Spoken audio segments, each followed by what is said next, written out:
Ray of hope towards ending Rivers' political crisis. NTA sets out to roll innovative programs showcasing rich culture and diversity of Nigerian people. Plus, 2 years into the journey of lawmaking by Edo State 8th Assembly, how far, so far? These and more will be our focus on Panorama, coming to you live from Benin Network Center. I am Udwakobong Achibong. Welcome.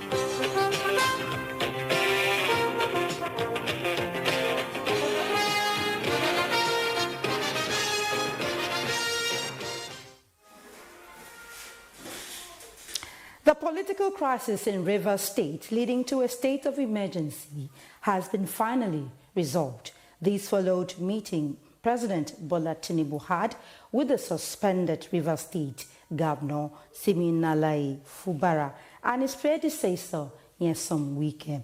The meeting at the late hours of Thursday night also had other political stakeholders from the state in attendance. The protracted Rivers political crisis manifested in division amongst members of the State House of Assembly, with a part at loggerheads with the state governor.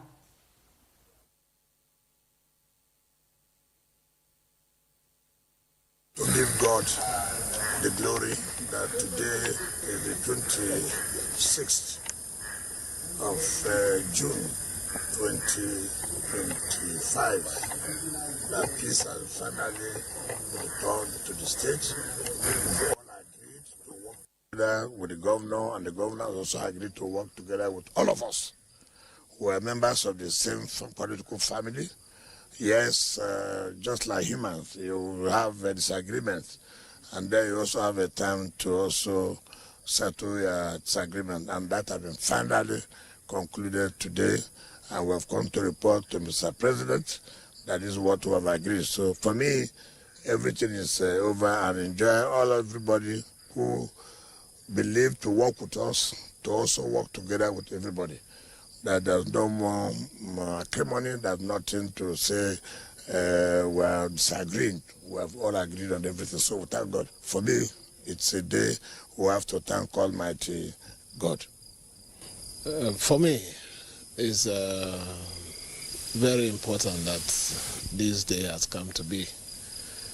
What we need for the progress of Rivers State is peace.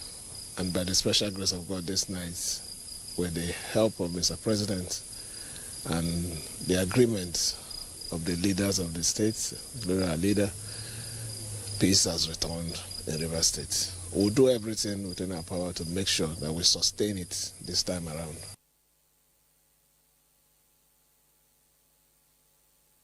And Tinubu had on March 18 this year declared state of emergency in Rivers State for 6 months following political unrest, which the president said was already having negative impact on critical national assets. And turning to legislative matters, the House of Representatives Committee on University Education is to engage relevant stakeholders in finding the cause of the removal of former Vice-Chancellor and dissolution of Governing Council of the University of Abuja. At an investigative hearing, the committee promised to intervene and resolve the industrial dispute in the university.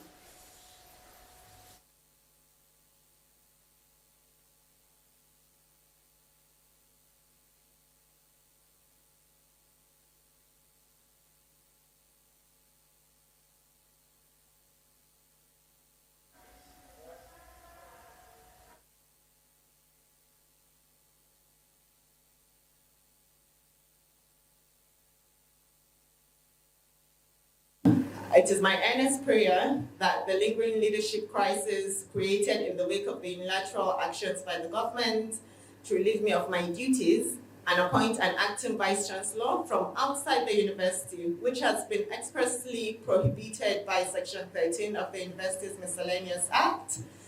Well, that is what has happened in my university. Should be brought to a lawful, just, and fair closure. In contempt of the law, to dissolve the council and appoint an acting vice chancellor, even though the law did not provide for the appointment of an acting vice chancellor. Neither did the law provide for the removal. Only council under the University Miscellaneous Act, only the council is empowered by law to remove a vice chancellor. I want to use this opportunity to urge the Ministry of Education and the council, the new Constitutional Council, to cause appearance before the committee within the shortest possible time.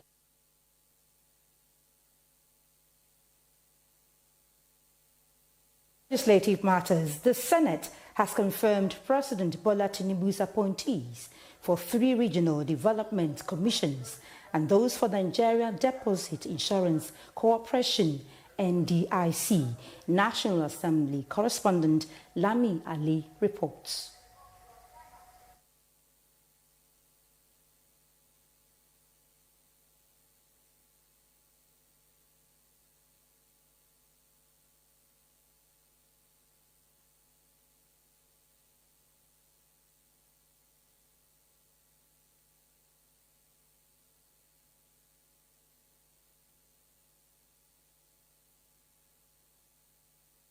Through the Secretariat of the African Association of Road Safety Lead Agencies in Africa.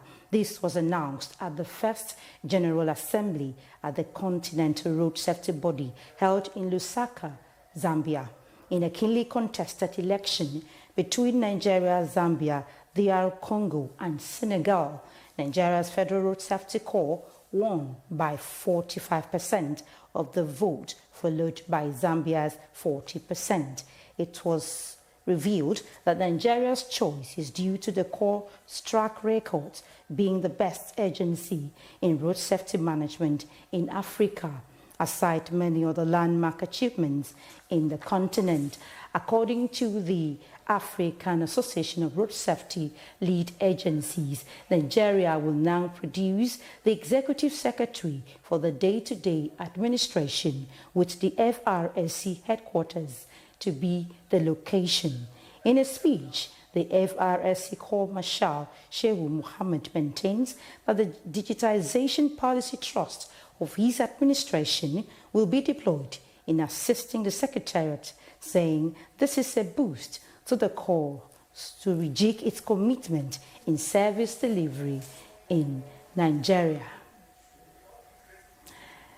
Now, Edo State government and the Nigeria Customs have agreed to work in synergy to provide a secure environment for business to thrive. The DOE is also working out plans to discourage smuggling and facilitate trade in the zone. These were parts of the deliberations during the visit of the new Customs Area Controller, Edo Delta Command, Comptroller Judith Kanu, at the Government House. Goodluck Enaini reports. The collaboration is coming at a time when the state government is repositioning socio-economic activities and enhancing security architecture in the state. Governor Pawulo is happy to receive the comptroller, who has come to intimate him on plans to add value to his administration. He urged the arrowhead of the command to discharge her duties with strict adherence to due process and in the fear of God, assuring the command of government support. You are now in Edo State, you know the terrain, and you know the cross-border, and my prayer is that God will give you strength to work hard and also to generate revenue for the country at large. And my sincere advice is that you should carry out your duty with the fear of God. The visiting comptroller, who is already familiar with the economic activities and security in the zone, says there is no cause for alarm, describing the support of the state government as a motivating factor in changing the narratives. We recognize the critical role that the state government plays in creating an enabling environment for our operations. Comptroller Judith Kanu, who resumed the new assignment in the command recently, is the 31st Area Comptroller of the Edo Delta Command. In Benin, Goodluck Enaini. NTA News. 2 years after their inauguration, lawmakers of the 8th Edo State House of Assembly have been expressive in their gratitude for the peace and unity experienced in the state legislative arm of government. Assembly correspondent Obeyi Otoba-Prasad reports that while the House marks its achievements so far, there are acknowledgements of the need to address shortcomings. Edo State lawmakers representing 24 constituencies were inaugurated on the 16th of June 2023. 2 years down the line, there have been notable events such as the impeachment of the former Deputy Governor Philip Shaibu, some lawmakers' defections resulting in APC taking over the majority position from the PDP, and recently the resignation of the female Deputy Speaker, Maria Edeko. While some of these events transpired peacefully, others resulted in fracas.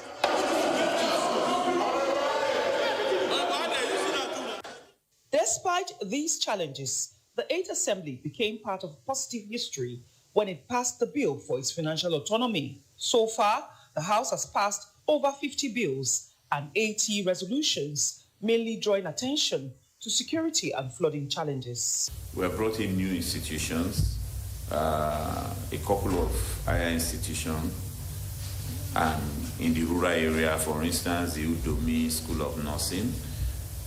The budget cycle and budgeting has been seamless, but an area that I'm very excited about is the fact that this assembly has upped the ante in the area of oversight functions. I think that the 8th Assembly has done well. I will score the 8th Assembly above average. It's a peaceful house, and we make sure that we all that came here, we were selected from and elected from different constituency. But coming in here, we have to work for the Edo people. While the lawmakers thank God, the staff of the assembly, and their constituents for the success achieved so far, this analyst says the next 2 years should not be used to push political ambitions, but to ensure and monitor the implementations of enacted laws and adopted resolutions. It has been relatively peaceful and very, very stable. I think that is their major achievement. We do hope, like we always say, it's not about the laws alone, it's about the implementation of those laws. And we do hope that those that enforce the laws, they will take advantage of the new legislations. The Edo State 8th Assembly lawmakers comprise 22 males and 2 females. In Benin, Obeyi Otoba-Prasad, NTA News. And that report launches us into our discussion in Panorama, looking at the second anniversary of the 8th Assembly here in the state. And we have in the studio a public affairs analyst, Dr. Kunzuwa Osawaru. So you're welcome to the studio. I'm glad to be here. Thank you. Yes, thank you so much for coming. We are talking about the 8th Assembly, yes, here in the state. And looking at the lawmakers, what would you say is the statutory rules of lawmakers? Let's start from there. Well, the primary rule of lawmakers is to enact legislations for the governance of the state. Of course, oversight is also there. But the first one I said is a major one, because in a democracy, the rule of law is the cornerstone. And from time to time, old laws that are obsolete are to be repealed, and new laws that are responsive to the condition of the time are to be enacted. So that is, I think that is actually the reason why the legislature is deemed to be pivotal in any democratic system. Because there are other forms of government that can carry on without the legislature. Say, like we had in our history, military rule. But when you see it's democracy and the emphasis is on law, laws have to be made from time to time. Yeah, you are still talking about the 8th Assembly. Looking at it, what's your evaluation of the activities in the last 2 years? How impactful has it been in the state here? Well, again, contrary to the misconception of most of us, it is the executive arm of government that implements projects. Forget about constituency projects. could be a kind of adaptation of our own democracy. Lawmakers want to have a presence in their different constituencies. But generally, it is the lawmakers that will approve the budget because money has to be spent. The power of appropriation as part of lawmaking too rests with the lawmakers. So by the time the priorities are already shifted, maybe from the different NDAs, different arms of government and so on, and consolidated into a budget, it is the work of the House of Assembly to promulgate that budgetary proposal into law. So that is actually where they have their own influence. And after that, when the money is already appropriated, how are the projects implemented? That is actually one of the part of the oversight as well. So that is one area where we can call on them. So the record of that will not be easily visible because they will have performed their role while the executive will go implement spending what has been approved and the rest of it. We are looking at the last 2 years. What has been the legislation? Can you really point out the legislation the 8th Assembly has really made that you would say this, I really give it to them, it has been impactful and having positive effect on the people? Well, what I just said, we are not supposed to expect anything outside this range. After this range, it's their routine function to make laws. It's their routine function to make laws, maybe some special interventions. I don't think anything monumental. We've seen the kidnapping and all that. We've seen something around at a lot of people. It's part of lawmaking. It's part of lawmaking for the good governance of the state. Just like I said, apart from maybe addressing obsolete laws, repealing them, you have to address the condition of the time. And there was a surge in that was just an aspect of lawlessness. And it was addressed by making the appropriate law. But I don't think anything is monumental in that or extraordinary. So we have to thank them and praise them for responding, cooperating with the governor in making sure the law is being made available to him to enable him control the situation. A kind of quasi-emergency rule on kind of the powers that are made available to the executive. Yes, that is commendable, but I don't think it's astounding. All right, from your point of view of public analysis, what do you think way of going forward? Should the Assembly focus on with the years they have at hand, the 8th Assembly? Yeah, well, just like the other commentator said just now, there's been less noise, as it were, from this Assembly. They have functioned generally harmoniously. We have not had instances where pieces of furniture were being flung around and the rest of it. So to that extent, I think they are keeping with the tradition of Edo State or the old Bendel to make sure the floor of the House of Assembly as a parliament is a place reserved for debate, high qualitative and impactful debate rather than fisticuffs. Thank you so much, Dr. Kunzo Osao, Public Affairs Analyst, coming to the studio to share your thoughts on the State House Assembly, the 8th Assembly, and the 2nd anniversary celebration. This will now take a break. Panorama continues shortly.